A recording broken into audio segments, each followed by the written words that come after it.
How's it going, everyone? Welcome to the Nasty Civilian segment of the Colorado Custom Leather and Blades channel. My name is Nate, the guy behind the Hammer and Animal, and that's what this part of the channel is for. And so, as titled, made it to Wisconsin.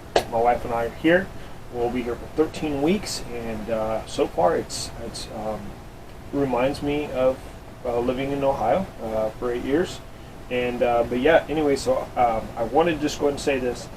I'm going to be here, as I said, for 12 weeks. If there is a beginner smith out there that would like to meet up and I can maybe help on skills, because that's what part of being a nasty civilian is about community, and being that I'm a bladesmith, you know, I would love to help out the beginner if I possibly can, and help them in a way that they don't have to learn just through the years of failures, which are your greatest lessons anyways. But if I can help in any way, or you're a smith yourself and you want to collaborate on something or whatever, hit me up. Would be awesome to meet with somebody. But anyways, so I have a couple questions, and then we're going to talk about how the truck did, and kind of the future plans for when we're here. And then we haven't done scripture in a while, so we're going to do scripture at the end. I don't understand how Wisconsin is supposed to be Midwest. Same reason I don't think Colorado is Midwest. It's West. Denver might be Midwest, but Colorado in itself, I really think that it's just West. And Wisconsin, I'm sorry, y'all are North. Y'all are so freaking North, this is not even funny. It is literally 8 hours, 8.5 hours for Thunder Bay in Canada. So, no. This is North. This is not Midwest. This is North, and that's fine. The other thing is, as you guys saw at the beginning of this, is, you know, the winter's here. So this reminds me of Ohio. I do not miss the humid winters. I will take dry, cold weather Colorado all day, every day, because there you can actually put layers that prevent the cold from going to your bones. Here, it's wet, and there's not just snow here, it's ice storms. Colorado, we just have pretty much snow or sleet. But yeah, that's what I'm saying. Now let's talk a little bit about truck. And I want to do this because this will hopefully help somebody that's getting into RVing. As you can see, that's what I'm doing right now. So it is better to have more truck than not enough.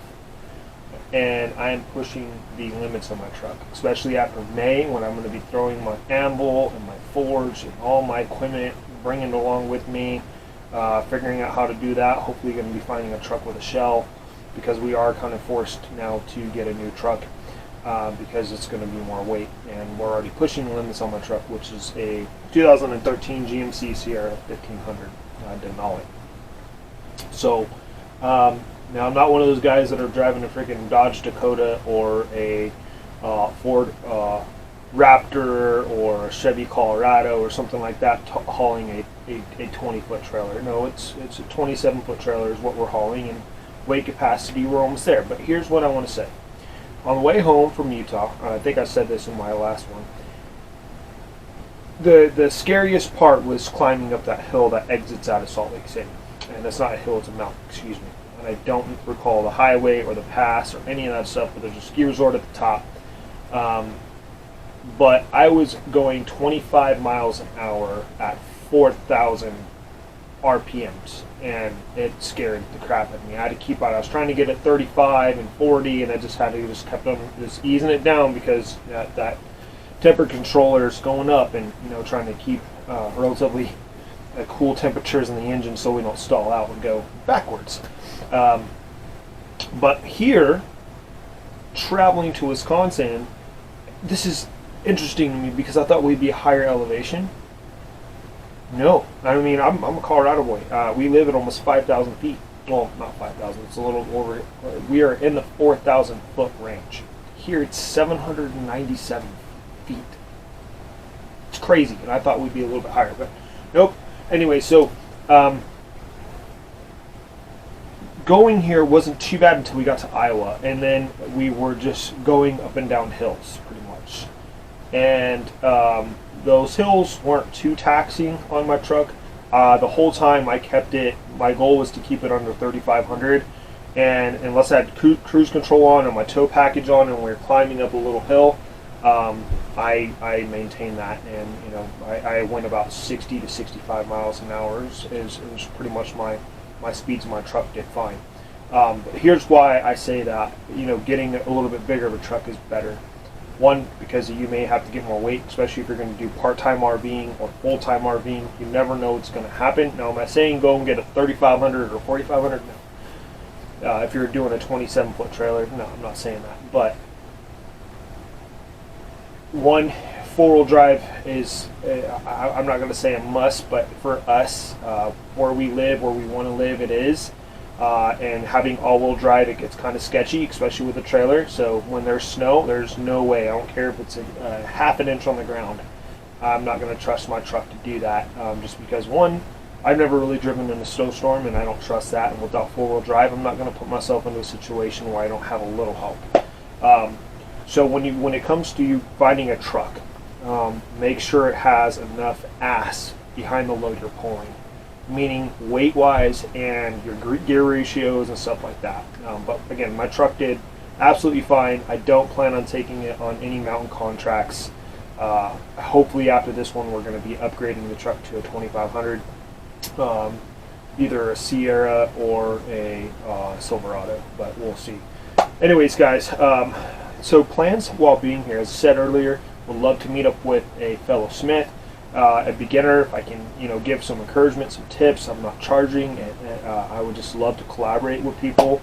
Now, if there's a class that somebody wants help with and they need another instructor, we can talk about that. But it's mostly about about community, guys. I love what I do. I love the profession that I'm in, and the fact you can take a bar of steel and make it into a functioning tool that can last generations, and teaching people the quality aspect versus the quantity aspect, and the person that needs a knife versus wants a knife. I'm all for that.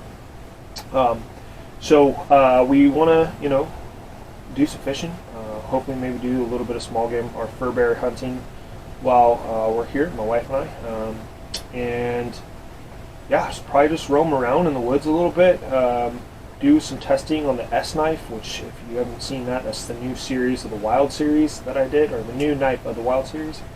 And yeah, there's Toden.